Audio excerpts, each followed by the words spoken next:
I know. I got Trump. I just saw on CNN, funniest thing. I tried to get my phone out to take a quick picture of it, but it was a graphic, and the graphic was gone by the time I got the phone up. With the idea to take a picture of it too late. What it was a list of potential pitfalls awaiting Trump, and then they had one for every candidate. And the list of potential pitfalls for Trump was absurd. It was everything that's already happened that should have done him in. And here's CNN with a little graphic. If any of these things happen, it could derail the Trump candidacy. Everybody's on the lookout here, making sure they don't make drastic mistakes here that would derail their own campaigns. And there were 4 things, like Trump could say something wrong about it. So you get testing with a female interviewer. It was silly stuff. It was classic. You had classic formulaic political inside the beltway media pre-analysis that totally missed the real substance of this Republican campaign. It was stark. I wish I'd had my camera out, gotten a picture of it, so I could actually read the 4 points, the pitfalls for Trump. Anyway, we'll get to that too. Your phone calls are coming up. I have taken an obscene profit break now. So I had to work late last night. I parked in the garage. I walked into the kitchen. Catherine got home a bit before I did. I walked in. She's laughing herself silly. The TV's on. The dogs are going crazy. I look, it's Trump up there. So back in a minute. Right. Now, we are up to audio soundbite. You know what? I might stay in order. I might use 8 and 9 here, and then... But have, it's number 12 is where Trump starts. Keep that standing by. Anyway, greetings. Greetings, my friends. Rush Limbaugh. Talent on loan from God. Gee, I just realized I didn't get a phone call in the first time. I got to do that, too. I promise I will. Telephone number 800-282-2882. So Coco came through. Coco grabbed a screenshot of what I was just talking about that I saw on CNN. They're running these little graphics on each candidate as they promote the debate tomorrow night. And it's called What's at Stake. And they list 3 or 4 vulnerabilities or potential pitfalls that could ruin each candidate. And when I saw what they had up there for Trump, I just stared. I was in total mesmerized disbelief that they could be this obtuse, to be this far away from understanding what's happening in this Republican campaign. Oh, speaking of which, have you people heard the latest from the intelligentsia in the Republican side, actually from some of the Democrats too, to try to caution everybody away from Trump? Have you heard this? Here's what it is. This is really, really bad. This looks really, really dangerous. You know why? Because we've seen this before. We saw this exact thing back in 2008. A bunch of mind-numbed, totally Svengalied people cheering and yelling and supporting Barack Obama and not having the slightest idea why. They just liked Obama because they hated what was going on then. They hated Bush, and they hated the Iraq War, and they hated Guantanamo Bay, and they hated torture, and they hated America, and they feared rising sea levels, or whatever it is. And Obama came along, and with star power and charisma and nothingness, captivated a country. And we haven't recovered from it to this day. And now, so goes the theorizing inside the Beltway. It's happening all over again. Except this time, it's on the Republican side, and the culprit is Donald J. Trump.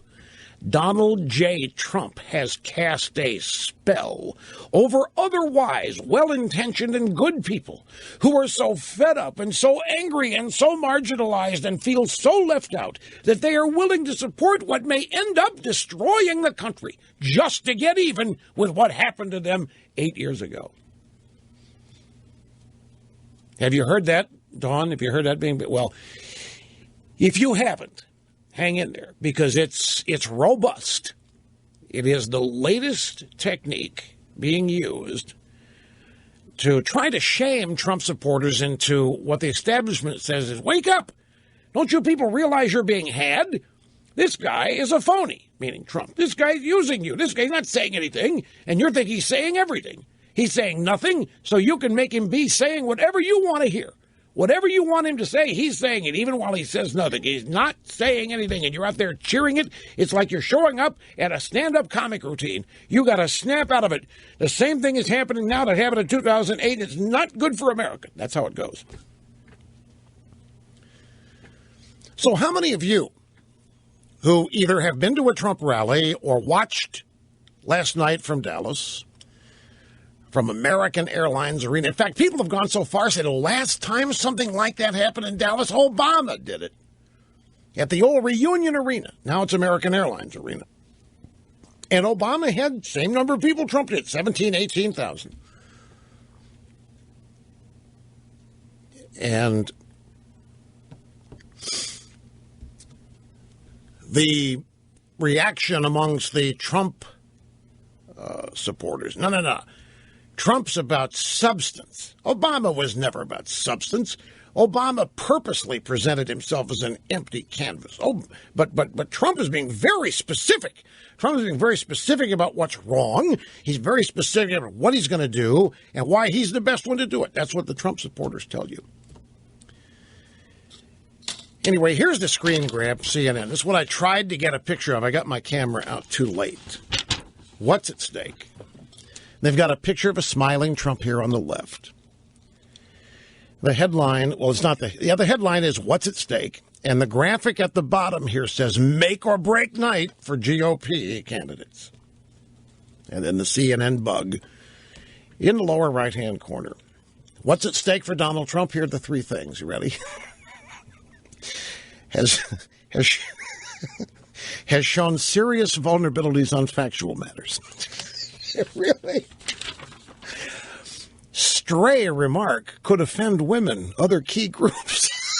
Really? Stray remark. How many do you expect? Conservative credentials could be questioned. So this is what CNN puts up. You know, this is like NFL pregame shows. You know how inane those things are? Football, even baseball does this too. At the beginning of the game, they sell a little screenshot like this.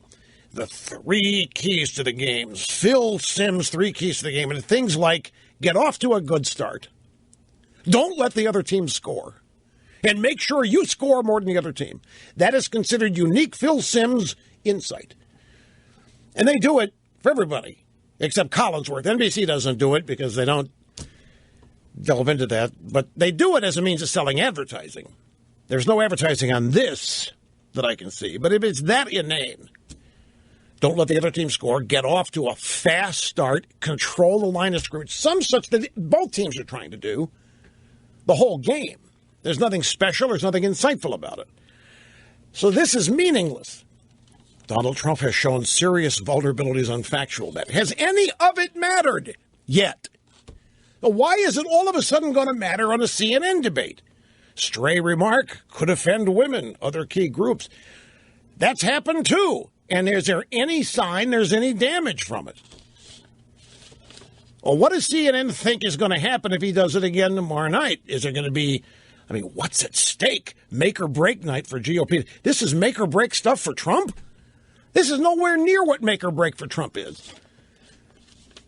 I'll bet you and I together could come up with 3 different things make or break for Trump that are actually close to accurate, that have nothing to do with these 3 things.